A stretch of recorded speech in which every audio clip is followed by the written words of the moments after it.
بسم الله الرحمن الرحيم الحمد لله رب العالمين والصلاة والسلام على نبينا محمد وعلى آله وأصحابه وسلم تسليما مزيدا ثم أما بعد أخوة الكرام السلام عليكم ورحمة الله وبركاته. أخوة الكرام إن شاء الله nous allons aujourd'hui aborder un sujet الأمر بالتقوى. الأمر بالتقوى, comment cet ordre-là de la piété at-taqwa il est instauré يعني في حياة المسلم, dans la vie du musulman. Le musulman normalement il doit, c'est quelqu'un qui yattaqi Allah azza wa jal fi hayati, dans sa vie il craint Allah subhanahu wa ta'ala. Quelqu'un il doit craindre Allah azza wa jal. Mais qu'est-ce que at-taqwa? Puisque la taqwa, on voit que des fois il se peut que dans notre vie يعني on la met pas en application cette taqwa. Cette taqwa, on prétend craindre Allah subhanahu wa ta'ala, on lit constamment dans le Coran que Allah azza wa jal nous appelle à le craindre, mais elle n'est pas يعني manifestée cette taqwa.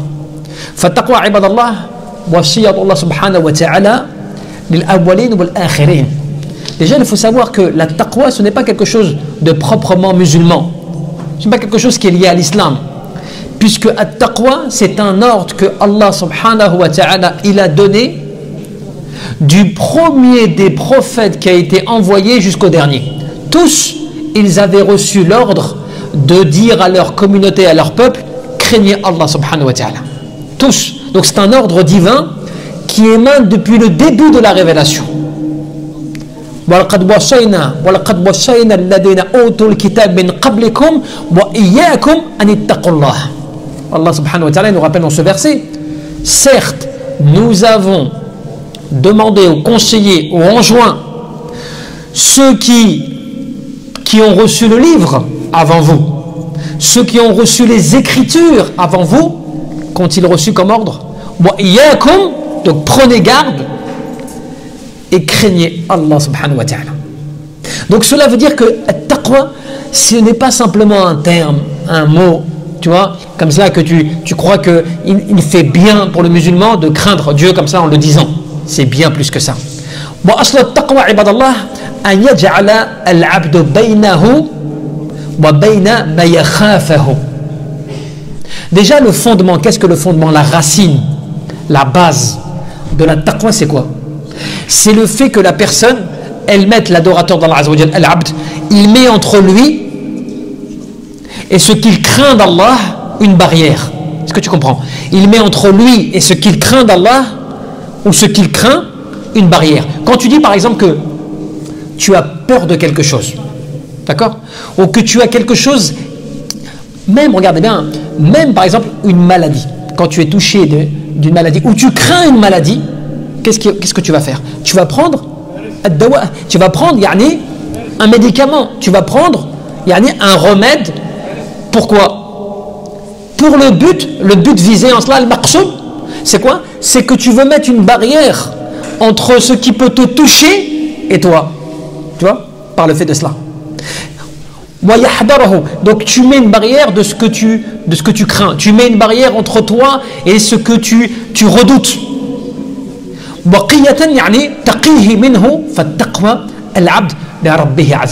Et donc de la même manière, à partir du moment où tu crains Allah, mais de ce que tu crains d'Allah, sa punition, son châtiment, des choses comme cela, eh bien, puisque tu crains cela, qu'est-ce que tu fais? Tu mets une barrière entre ce qui est interdit et toi, de sorte de ne pas toucher, de ne pas tomber dans ce qui est interdit. Donc c'est ce qu'on appelle la taqwa. Et c'est comme cela aussi كذلك أن يجعل بينه وبين ما يخشاه من ربه عز وجل من غضبه وسخطه وعقابه وقية يعني اتقيه من ذلك. Tout ce que tu crains d'Allah, sa colère, tout ce que tu crains d'Allah azza wa jal, eh bien toi, tu vas faire en sorte, c'est comme cela que, imagine, quand toi tu veux pas commettre un péché, tu vas faire en sorte de ne pas t'approcher de ce péché, n'est-ce pas? Quand Allah te dit de ne pas connaître, par exemple, de ne pas commettre la fornication, hein? C'est-à-dire que n'approchez pas, quoi donc? La fornication. Donc tu comprends quoi? Allah t'enjoint, qu'est-ce qu'il t'enjoint? Il t'enjoint une barrière. Il ne t'a pas dit ne fais pas, n'applique pas, ne tombe pas dans cela. Non, il a indiqué qu'il ne fallait pas que tu t'approches. Et le fait de ne pas t'approcher,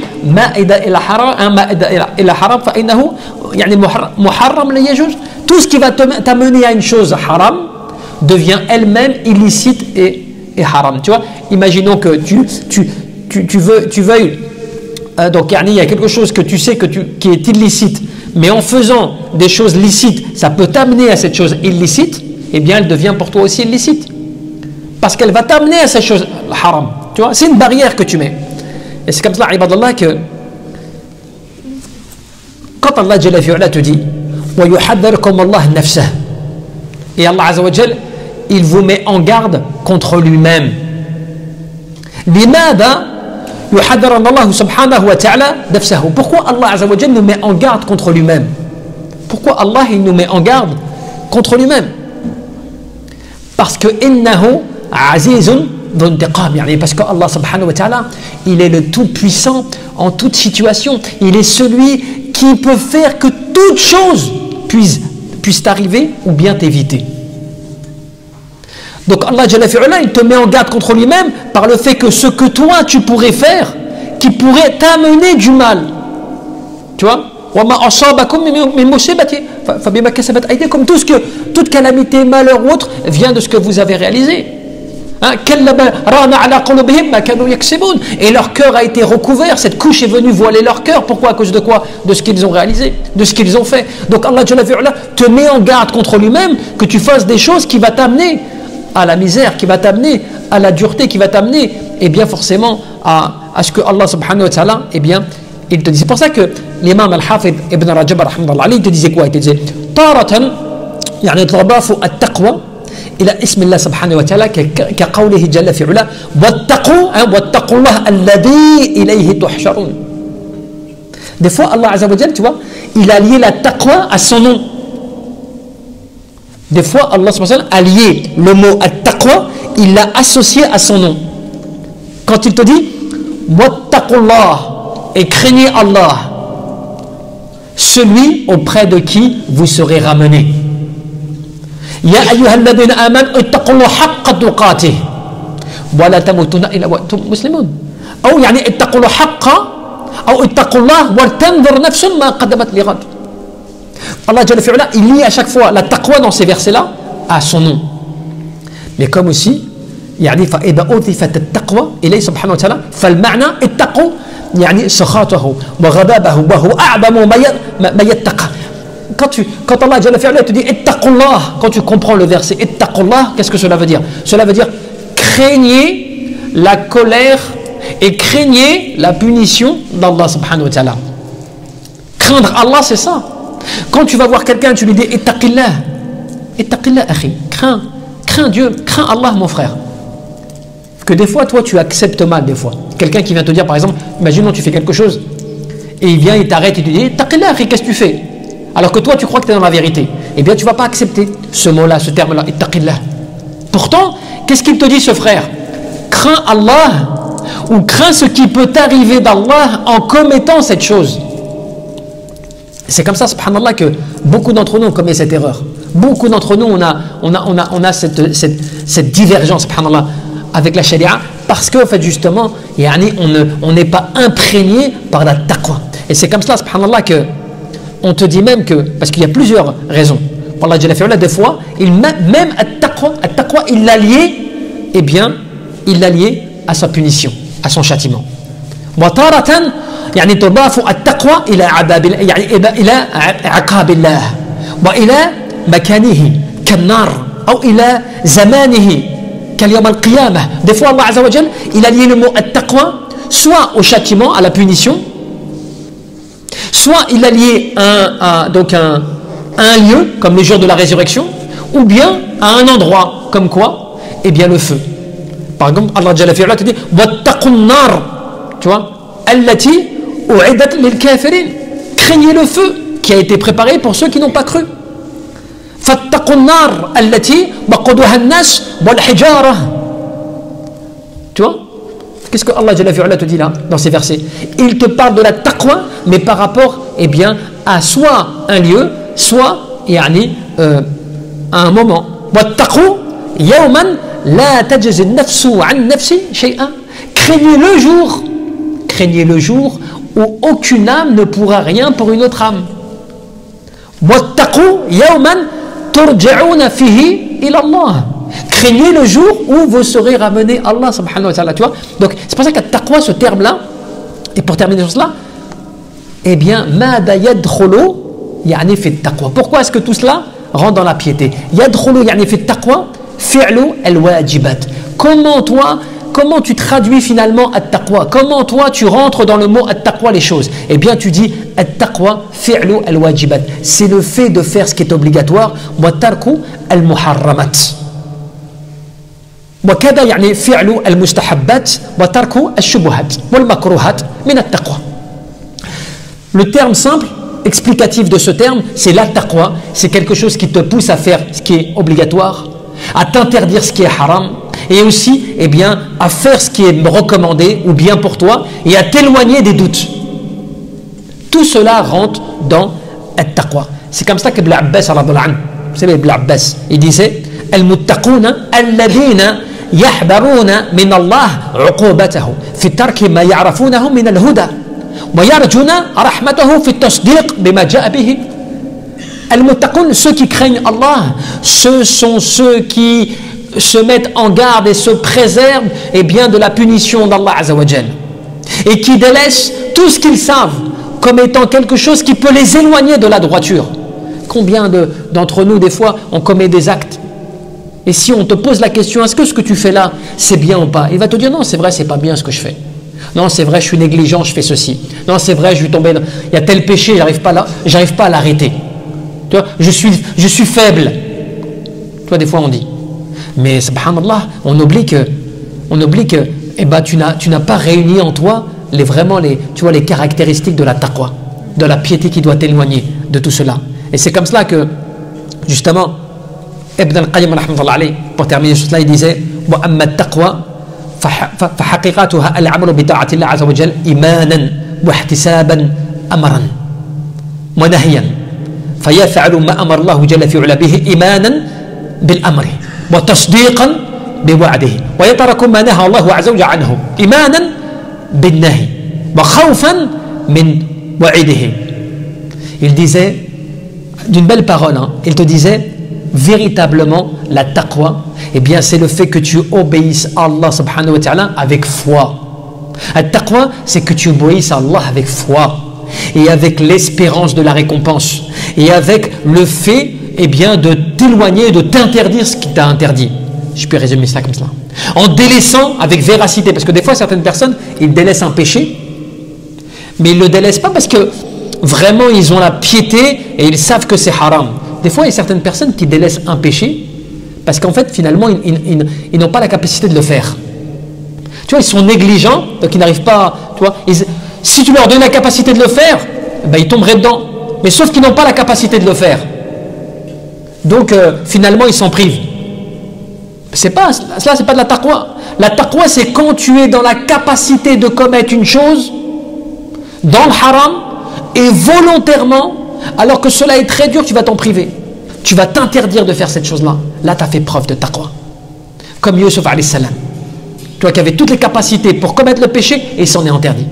Et énormément comme cela, il y en a de cela. Et c'est pour ça que et c'est pour ça un des ulama salihin, qu'est-ce qu'il disait, et c'est l'une des meilleures explications qu'on dit avoir donné sur le terme at-taqwa, comme l'a rappelé Ibn al-Qayyim. Il disait at-taqwa fahiya at-taqwa an ta'mala bi ta'ati Allah ala nur min Allah tarju thawab Allah wa an tatruka ma'siyat Allah ala nur min Allah takhafu 'iqab Allah. La taqwa, c'est le fait que tu agisses dans l'obéissance à Allah azza wa jalla, mais sur la lumière d'Allah et en espérant la récompense d'Allah. La lumière d'Allah, c'est quoi? Al-Sharia, Al-Kitab wa Sunnah.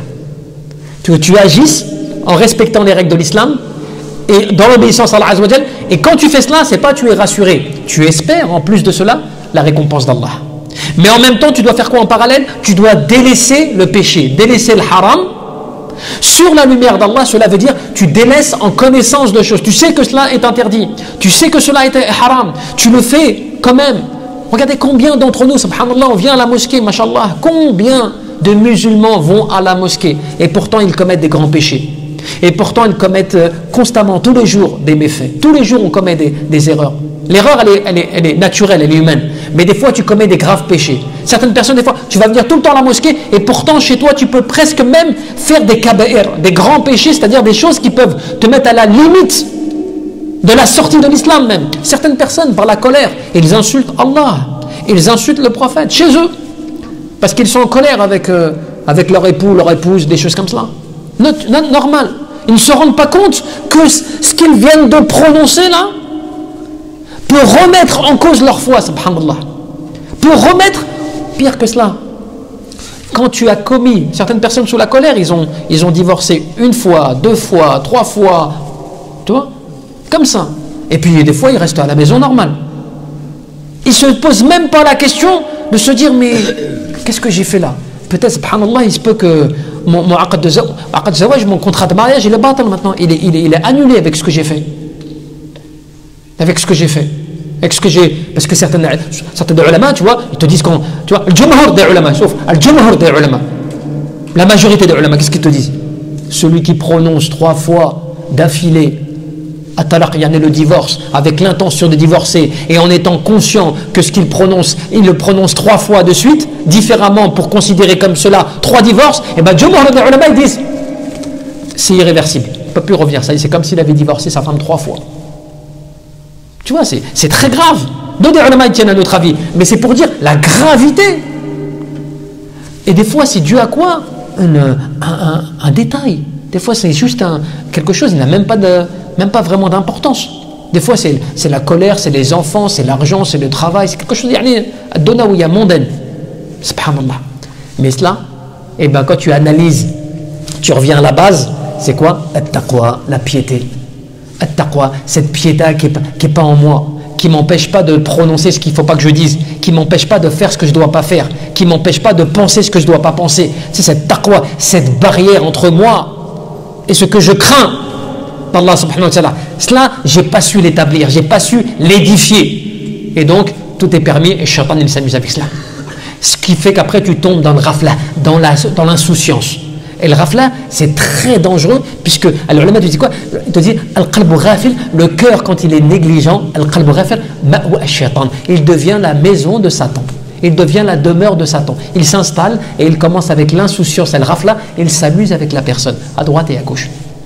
Donc c'est pour ça, de comprendre comment Allah subhanahu wa ta'ala dans le Coran, ce n'est pas pour rien qu'il a détaillé autant at-taqwa, et ce terme-là, pourquoi il est autant répété, et comment Allah l'a diversifié, le mot at-taqwa, pour nous rappeler à l'ordre, et pour se rappeler à quel point, comme il l'a mentionné, pour nous rappeler à quel point cela, c'est pas quelque chose uniquement de l'islam, ça date depuis la première révélation, depuis Noé, depuis Noé, lorsqu'il a été envoyé à son peuple, et bien qu'il a appelé son peuple aussi à craindre Allah azza wa jalla. La taqwa qu'il fallait qu'elle soit présente en chaque communauté. Wallahu a'lam wa sallallahu tabaraka wa ta'ala yarzuqna al-ikhlas fi al-qulub wal 'amal wan niyyah. Allahumma rabbana faghfir lana warhamna. Allahumma ighfir lana warhamna. Allahumma rabbana atina fid dunya hasana wa fil akhirati hasana wa qina 'adhab an-nar. Allahumma rabbana la turad du'a'ana bis-su'i af'alna wa taqabbal minna innaka antat tawwabur karim. Allahumma rabbana اللهم اغفر للمؤمنين والمؤمنات والمسلمين والمسلمات الأحياء منهم والأموات. اللهم نسألك العلم نافعا ورزقا طيبا وعملا متقبلا لا إله إلا أنت سبحانك إن كنا من الظالمين. وصلى الله وسلم وبارك عبدك ورسولك محمد. بارك الله فيكم. السلام عليكم ورحمة الله.